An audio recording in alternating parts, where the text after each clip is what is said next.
the wheel ain't broke, so we're not gonna fix it. You know what I Right. mean? We ain't trying to reinvent the wheel either. But yeah, it should be more the same. We're adding Jess Sims, who a lot of people know from Peloton, and she's going to be on the show too. So I'm excited about that. Really excited about that. You're partnering with Modelo to celebrate the fighting spirit of college football fans. So what can you tell us about the partnership and how one lucky fan can win a $100,000 salary prize? Well, Brian, I'm glad you asked me that because a year ago, now because we spoke before, Yeah. and don't forget, a year ago we Right. did Modelo helped me to celebrate that 97-yard, 93-yard punt return against Ohio State. It was a 30-year anniversary of it, which is crazy. That's bananas. But anyway, so we partnered up, and we celebrated fans then too, and things went so well, Brian, that we decided to run it back. So obviously, yeah, we're gonna celebrate the full-time fan. So the full-time fan is whoever we through this contest, he or she is gonna get a 6-figure salary, and also a chance to go to the national championship game, which is going to be in LA this year. So it's exciting. I'll be out there too, obviously, and I get to hang with the full-time fans. So, it's all about the fighting spirit of the fans, Brian. And, we all love the fans, what they bring, not only to college football as a sport, but, college game day too as a show, because our show, it runs off of that energy that the fans, that they provide. So I'm excited to partner up once again with Modelo to recognize the top full-time fan. Absolutely. And, fans make college football what it is. And it's going to be a lot of fun this season. But other than your alma mater, Michigan, what schools have some of the best fan bases in the country? Wow, you trying to get me in trouble out the gate, ain't you? No, not at all. Oh, man. I'll tell you like this, Brian. I have a unique perspective because with game day, oftentimes during the season, we get to go off the radar, so to speak. Yeah. And we get to visit those fan bases that don't get a lot of attention, and so, I've been went to Fargo, North Dakota. Right. For North Dakota State. I mean, I would put that fan base up against just about any other fan base in a Power 5 school. Went to Pullman, Washington, and the Cougars flag has been like a mainstay behind us for who knows how many years. And to watch Washington State and that fan base, not only the way they support their team, but the way they supported our show, like that early in the morning, it was bananas. And then Eugene, Oregon too. I like the Ducks fan base. So it's easy to say, oh, you got like Death Valley and LSU fans or Alabama fans or what have you, or Ohio State fans but I like to talk about like these fan bases that people don't normally give that type of consideration or recognition to, because they're just as they love their team, and it's just as crazy as some of these other fan bases that you hear about a lot, in a good way too, like in a good way, because there are fan bases in college football that we would consider the Philadelphia Eagles version of college football fans. You know what I mean? Like this college is college football's version of the Eagles fans, who they can get kind of rowdy. You know what I mean? Absolutely right about that. I definitely understand that. But obviously you talk about College Game Day. You've been with ESPN since 2005, and College Game Day is entering a new season. So what can fans expect from the 2022 edition of College Game Day? Wow, I think more of the same. We're not the wheel ain't broke, so we're not gonna fix it. What I mean? We ain't trying to reinvent the wheel either. But it should be more of the same. We're adding Jess Sims, who a lot of people know from Peloton, and she's going to be on the show too. So I'm excited about that. Really excited about that.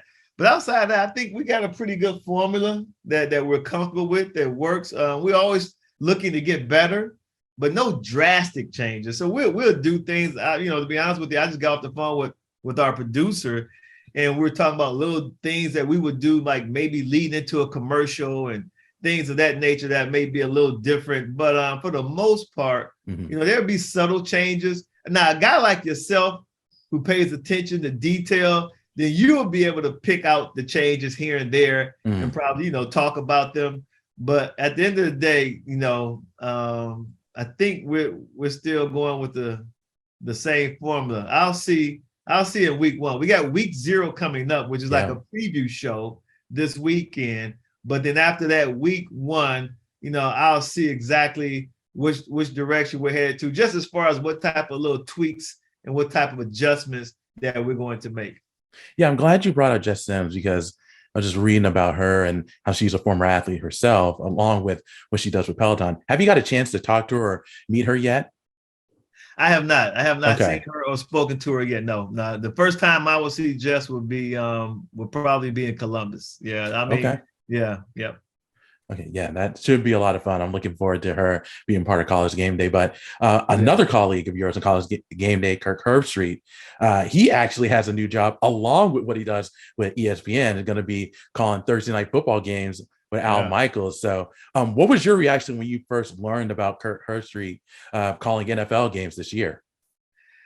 I was like, wow, he's going to have to reintroduce himself to Allison when the season's over, because to Allison and Chase, his youngest son, because he's barely ever going to be home. I mean, that's a hell of a load. But if there's one person who I think could pull it off, it is Kirk, because Kirk, Kirk's superpower is his recall. I tell him, when I played football, my superpower was my speed. I was a 4.3 guy. So that was his superpower that he was blessed with. And we talked about it before. It's his gift. It's his recall. Yeah. And so there's one person who I think, can make that transition, seamlessly during a week, from college to pro, would be Kirk Herbstreit. So I'm really, really excited about this for him, and I can't wait to watch him do his thing. Obviously, the NFL game is, it's different, but there are a bunch of similarities to college football, because now some of the tendencies from college football are starting to leak into the NFL, but it's still a different game, because it's played at the ultimate level. It's played at the highest level possible. Yeah, I think the Thursday night football crew has a kind of a dress rehearsal this Thursday. Really? So yeah, I think that's what it is. So it's going to be interesting to see how everything plays out. But I think Kurt will do absolutely great with Al Michaels. So definitely looking forward to that. But when it comes to the college football season, obviously Alabama's number 1 in the coaches and AP poll. They bring back Bryce Young. Obviously Nick Saban's still there. I think he did a really good job coaching last year, even though they missed out on winning a national title. So it looks like they're going to be the favorite, but is there another team that could beat Alabama and become a national champion?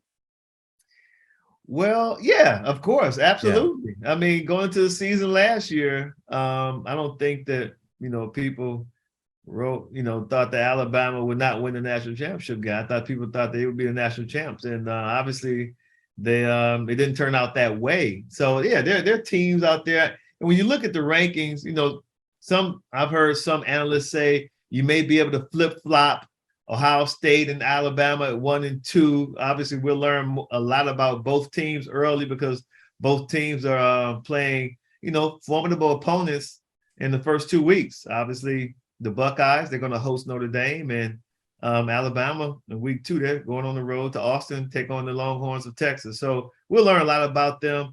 I think that Jamison Williams is a big, big, big loss for their offense. I can talk to you about that for an hour easy. So I know Bryce Young returns, and he was the Heisman Trophy winner. But trust me, when you have a guy like Jamison out there at the receiver position, who can turn routine plays, like plays that are designed to maybe get a first down or less, into like 70, 80-yard touchdowns on a regular basis. It makes everybody's job on offense that much easier, including the offensive coordinator who's calling the plays. So now with that missing, it's going to be really interesting to watch this offense work and see how they go about their business. I think eventually they'll be fine, but it's just a different dynamic when you have the, this guy was like college football's version of Tyreek Hill. That's who he was. And, he's no longer there. So it's going to be interesting to watch them without him in the offense.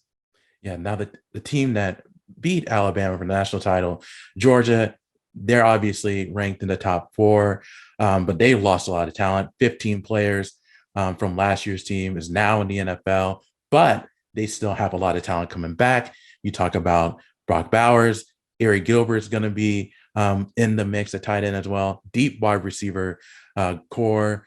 Jalen Carter might be one of the best defensive players in the country. And then, of course, Stetson Bennett, who, a lot of people are not sure about, but I think he does a lot of things well and fits into that Georgia offense. So do you think Georgia has a strong chance of running it back this year? Whew, Brian.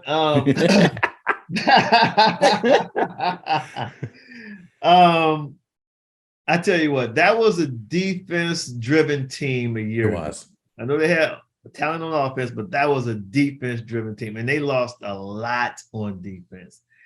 And with that being said, that puts a lot of pressure now on Stetson Bennett and the offense to really go out there and produce week in and week out.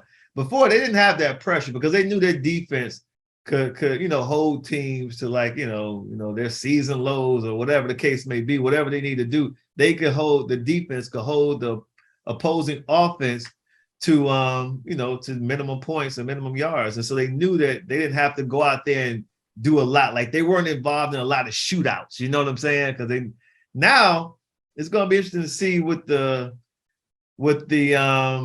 onus now more on the offense, I think, to be more explosive, more productive.